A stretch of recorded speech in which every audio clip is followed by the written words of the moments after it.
Hello, guys. So here we are, week 5 of Hexter 5, chemistry. For our discussion, we'll be doing another observational activity. And as it says right here, do not read the questions before observing the picture. That's no fun. Make it a true observation. And then all you need to do is, once you do the observation activity, just post a link how you did.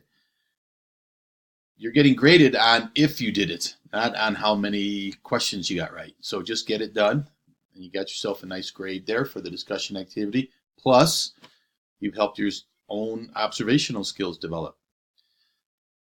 Then we have some additional balancing equations practice.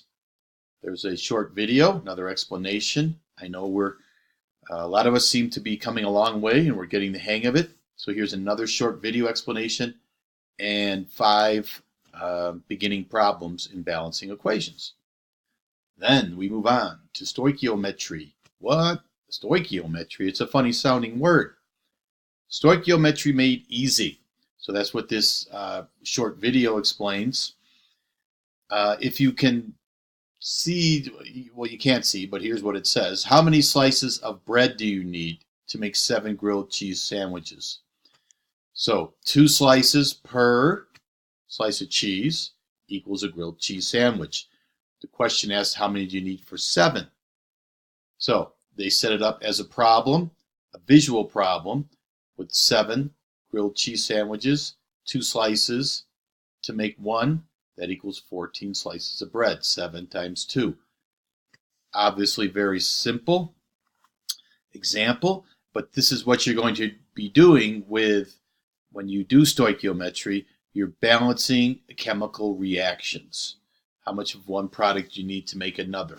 And you're canceling out like terms like they did here and doing the multiplying. Sounds easy enough.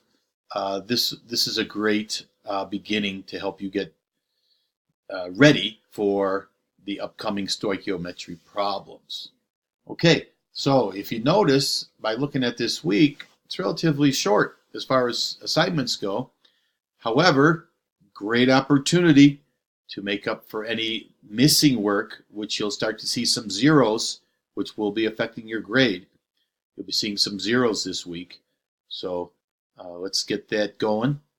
Have a great week, and we'll see you soon.